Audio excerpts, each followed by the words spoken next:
Hi everyone, welcome back to my channel. I am the Motorcycle Rescuer and this is Motorcycle Rescuer.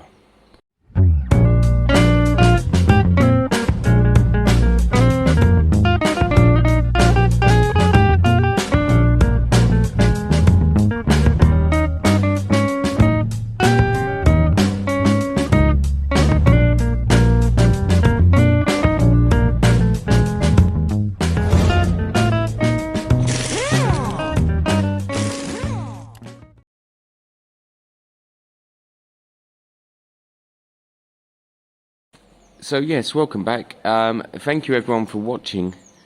I know it's a lexmoto and it's not a particularly stunning build, but it is pretty cool what we're doing here at the garage. And on rare occasions, I encourage people to pop down and see me and help sometimes. So if anyone's ever in or near or willing to travel to Islington, do drop me a message. You're always welcome to pop in, have a look at the bikes, help out a bit, learn something. And you're of course always welcome to bring your own bikes and your own fluids and servicing kit, and I will kind of help you service your bikes. I don't charge and I don't guarantee people that I can do everything, and I normally encourage them to do it, and I help and supervise and advise, but ultimately it's normally quite a nice day. So if you're ever interested in that, do let me know. And currently, if anyone watching this channel, if you're not watching that Snacker's Yard, get over there, give him a sub, give him a thumbs up. He is about to hit the 1K mark. I think he's 35 subs off. He is brilliant. You know, not just him as a human being, but his actual films. The amount of work he puts into his bikes and filming it takes hours, guys, honestly. So hitting the 1K mark, I think he will really appreciate it. He's not that fussed about kind of numbers and stuff, which is lovely, actually. But when I last looked into it 2 years ago, it was something like 97% of YouTubers fail to hit the 1K mark.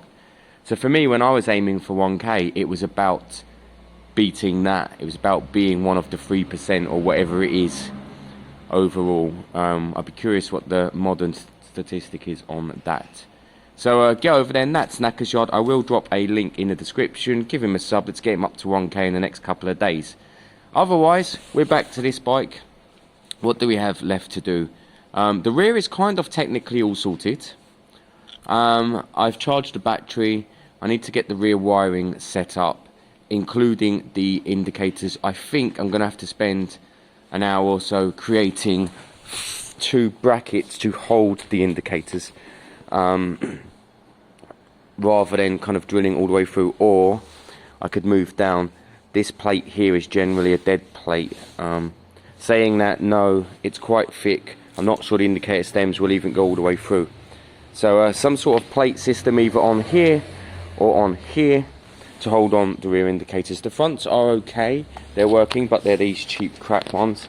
I'm going to get the rear ones done first, and then we'll look into whether I want to do that one or not. Don't worry about the front mud guard at this stage. It's blue, but it will go black eventually. I just want to kind of do the nitty gritty bits first, because they take ages, guys. Your 14 minutes worth of film yesterday took me, I got there at 8:30 and I left at 4, so what's that, 9, 10, 11, 12, 1, 2, I mean that's a long day, and I was hungover and tired. So yes, your little, 14 minutes takes a long time to do. So that's quite a difficult part. We haven't heard this bike since I've deleted the EGR system. It will run a little bit better. I was tempted to run the AirPod on it, but I'm not going to, because I want it to be able to run winter, summer, rain, snow, whatever. So I am going to leave it alone. What I may do though, I am cutting the exhaust down. I may upjet it a little bit. So these bikes in general they're designed to run fairly lean, although nowadays I wonder if they've changed that to rich. They used to run them lean to get in the country's emissions, to get through the country's emissions, but now we're looking at NOx instead of the other emissions. So technically it should run rich, but I know it's not. So I might upjet it a touch, because the new shortened exhaust, which we haven't looked at properly yet, ideally will be on this bike today, and it's going to be loud, but it is what it is. It's a little 125. So my aim for today now is I want to get the back set up, hooked up, wired, and kind of left alone basically. So I do want to get the back end sorted now. So that's going to be my aim for the next kind of hour or two. Then I want to get the exhaust pipe on. I'd really love to get the exhaust pipe on. So I'm not actually going to aim too high today. I want to get the rear light on and wired. I'd like to get the exhaust wrapped, bolted and wired. So let's see if we can get them bits done. Okay guys, so that is kind of how the rear is going to look. Again, with that size number plate, it's not ideal, but it's also not terrible. I will be going one size down eventually, after MOT of course. From a wiring point of view, this block is a dead block. It's possibly for a lexmoto alarm system, almost definitely is. These three should be the actual rear wires, will be the actual rear wires. These two are left indicator I believe, and then all I need to do is take an earth, and I reckon that this is the right indicator. So I think technically from a wiring point of view, this should all be okay. Now I'm going to snap these and put connectors on, because if people ever want to remove all this and mess with it, I think the quick connectors are better. The reasons I generally don't use them is because they're not very solid.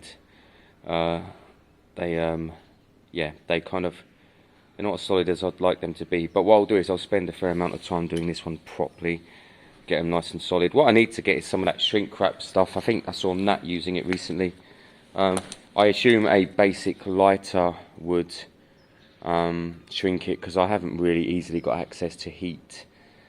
If a basic lighter would do that, then that's the route I'll go down.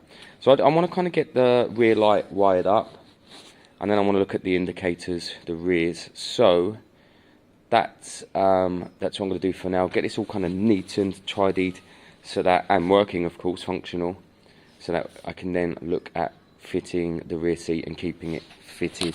The little bolts I've got under here, I want to put thicker ones. I've just put them on now as a mock-up. It has to be kind of long term, so I need to put thicker ones in. That's fine, it's not an issue. I don't mind. These are the thicker ones up here anyway. What I want to do up here when I'm ready is put a bit of Loctite on, because these aren't nylon nuts. So a bit of thread lock or Loctite will just stop them rattling loose, so that it's got the long-term longevity. Great. Let me see if I can get some wiring done. Okay, so this looks messy, but ultimately it is what it is, right? 3 wires coming out of here. One's definitely an earth that's connected. Green on Chinese, normally earth, but not always, normally earth. Let me push that through. Right. So then we've got 2 more, and we've got the 2 more here. We've got a brown and a green with a yellow there. One of them will be the main, one of them will be the brake. So basically you can't go too wrong. Plug them in, fire it up and try it. I'm actually not going to fire it up because there's no fuel in the system yet. I have got some though. I'm going to connect the battery. I just charged it, turn it on for a few seconds, check it, see if it works. So let me throw that battery on, and we'll see how that looks. So as always, you're going to have a better idea of what's going on, because you'll be able to see and I can't. So we should have some sort of brake light maybe. Okay. And we should have some sort of running light. Now the brake light should be stronger or added to the running light. Stronger or added.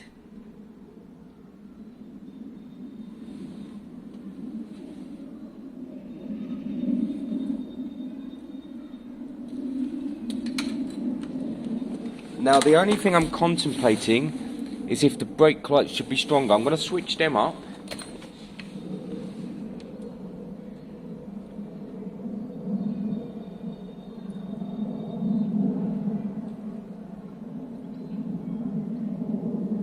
I'm going to see if this feels better. So, main light, brake light.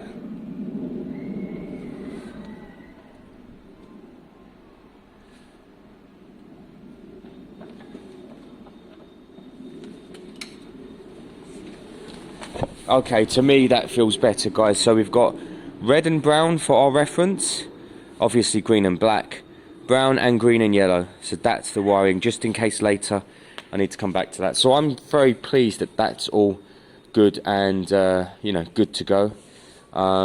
So I need to start looking at the indicators. I need to kind of really think now, what am I gonna do? The ideal would be that they quite easily go on, and I almost kind of, I don't want them too busy, you see. I would prefer them to be kind of tucked away. Don't want them too busy. Right, I'm gonna have a think about that, guys. Give me a minute. Okay, so I think I'm gonna go for just a straight bit here. I'll make it out of sheet metal. I've never used sheet metal this much before, guys.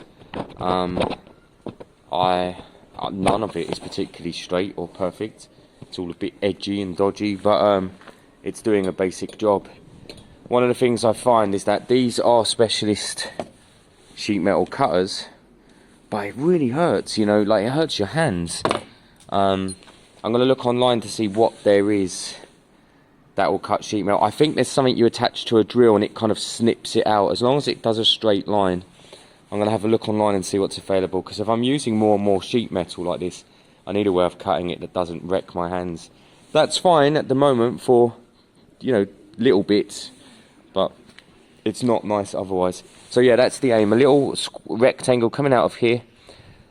Bent, well, oh no, it wouldn't need to be bent at all. Just a straight piece of a rectangle, and then we'll bolt the indicators in down there, and they'll kind of stick out. I think that's going to look quite nice, actually.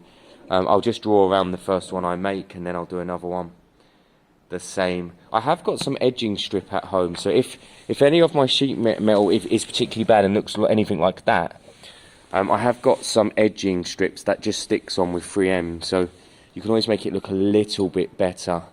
Like all of this, technically I could put that chrome strip around and it would just neaten it all up, but that's so hidden that I'm not fussed at all by that stuff.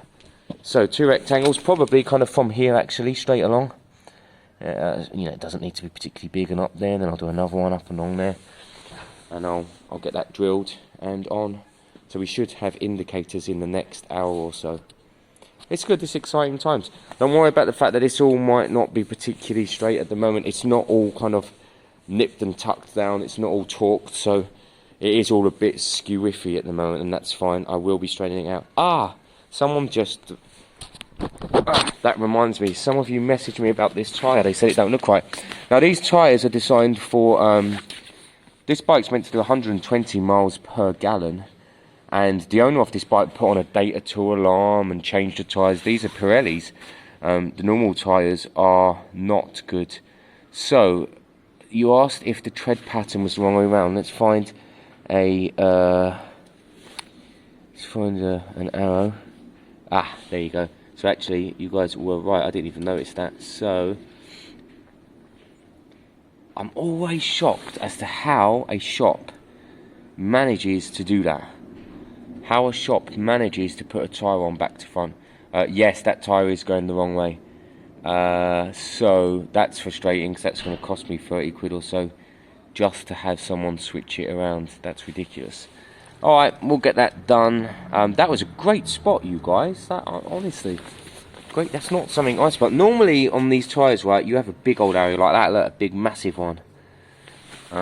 This one doesn't have it, but it does have quite a clear... Yeah, there you go. Look, rear tyre, rear wheel. So that way round. Alright, so we'll get them switched up. That's a pain. That's annoying. That adds to the bill. Again, some professional did that. You should be ashamed. Right, let's get back to it.